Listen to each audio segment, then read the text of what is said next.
Bismillahirrahmanirrahim. Assalamualaikum warahmatullahi wabarakatuh. Terima kasih atas kesempatan yang telah diberikan. Pada kesempatan kali ini akan dipresentasikan salah satu materi sintesis senyawa anorganik yang mengangkat judul Synthesis and Characterization of Electrodes and TiO2 (TI) for Chemical Oxygen Demand Sensor with Visible Light Response Flow. Baik, sebagai latar belakang, pengembangan industri saat ini sangat memberikan dampak negatif bagi lingkungan. Salah satunya adalah pencemaran lingkungan. Hal tersebut mendorong ilmuwan untuk melakukan berbagai inovasi yang dapat berdampak baik bagi lingkungan atau yang lebih dikenal dengan konsep kimia hijau. Sejak publikasi fenomena fotokatalitik titanium dioksida oleh Fukushima dan Honda pada tahun 1972 yang memecah air menjadi oksigen dan hidrogen oleh semikonduktor TiO2 di bawah sinar UV, bahan TiO2 banyak dipelajari dan dikembangkan untuk mengatasi masalah lingkungan. Salah satunya adalah COD.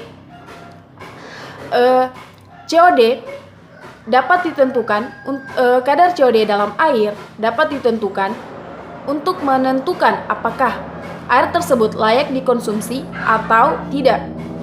Berbagai metode analisis telah dikembangkan pada saat ini untuk menentukan kadar COD dalam air.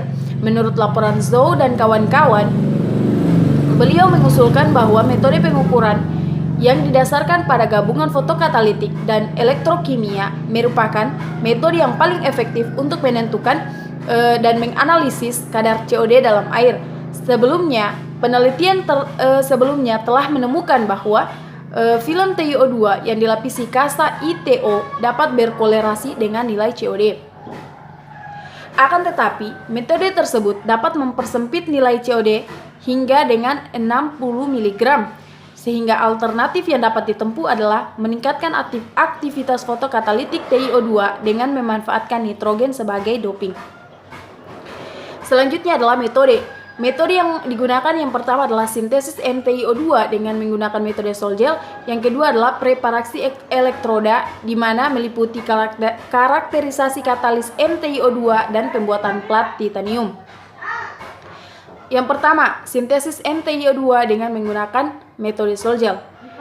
Yang dilakukan adalah dengan preparasi koloid TiO2 yang dihidrolisis dengan menghidrolisis titanium yang terkontrol dengan menggunakan tetraisoperoksida yang diambil sebagai asetil asetonat sebanyak 4 ml, kemudian ditambahkan dengan 15 ml etanol dan dimasukkan ke dalam labu, kemudian direflux yang akan menjadi larutan A. Selanjutnya adalah pembuatan larutan B. Pembuatan larutan B dilakukan dengan 15 ml etanol dan 12 ml air suling direaksikan dengan penambahan 1,5 ml asam asetat 0,5 molar dan dimasukkan ke dalam corong pisah. Selanjutnya adalah larutan A dan larutan B yang telah diperoleh kemudian dihomogenkan dan dicampurkan secara bertahap melalui corong pisah sambil diaduk, kemudian diukur pH yang diinginkan, kemudian campuran larutan direflux selama 2 jam pada suhu 50 derajat Celcius. Selanjutnya adalah mendoping TiO2. TiO2 didoping dengan menggunakan urea sebagai sumber nitrogen. Kemudian diaduk menggunakan magnetic stirrer. Kemudian ditambahkan sumber nitrogen dengan konsentrasi 1 molar, 1,5 molar, dan 2 molar. Kemudian diaduk selama 1 jam pada suhu 50 derajat Celcius dan larutan yang telah membentuk gel dikeringkan dalam oven pada suhu 80 derajat Celcius dan selama 30 menit. Kemudian dikalsinasi pada suhu 450 derajat Celcius dan dituang pada platein. Selanjutnya, hasil yang telah diperoleh atau hasil sintesis yang telah diperoleh kemudian dikarakterisasi dengan menggunakan beberapa instrumen. Salah satunya adalah UV vis, DRS, XRD, dan SEM. Selanjutnya adalah uji fotokatalisis terhadap larutan. Penelitian ini mengukur aliran cahaya dari sistem fotoelektrokatalis pada larutan yang mengandung senyawa organik. Pengukuran menggunakan cahaya pententiostat multipulsa dengan potensi bias yang menggunakan 200 sampai 500 mV dalam menangkap cahaya dan memecah aliran proses elektrokimia langsung. Senyawa organik yang digunakan adalah glukosa untuk melihat respon adsorbat lemah dan asam oksalat yang digunakan untuk melihat respon adsorbat kuat. Selanjutnya adalah hasil penelitian dituangkan pada gambar. Salah satunya adalah respon aliran cahaya pada plat TI dengan termal pada sampel glukosa. Pada gambar menunjukkan bahwa semakin tinggi konsentrasi materi organik, maka semakin tinggi arus yang dihasilkan. Karena arus sebanding dengan muatan yang dihasilkan juga lebih besar, juga akan meningkat dengan semakin besarnya konsentrasi. Selanjutnya adalah linearitas konsentrasi glukosa dalam termal pada plat TI. Selanjutnya akan diperoleh gambar yang menunjukkan bahwa aliran bersih inet meningkat seiring dengan peningkatan konsentrasi glukosa. Hal ini sesuai dengan hukum Faraday yang menjelaskan bahwa arus akan sebanding dengan konsentrasi larutan. Selanjutnya adalah respon kuret cahaya plat TI pada imobilisasi sampel NTiO2 dengan menggunakan senyawa glukosa. Pada gambar tersebut menunjukkan bahwa nilai ditentukan oleh konsentrasi yang akan jenuh, tidak akan naik lagi dan cenderung turun pada konsentrasi tertentu. Hal tersebut disebabkan oleh difat glukosa yang lemah menyerap.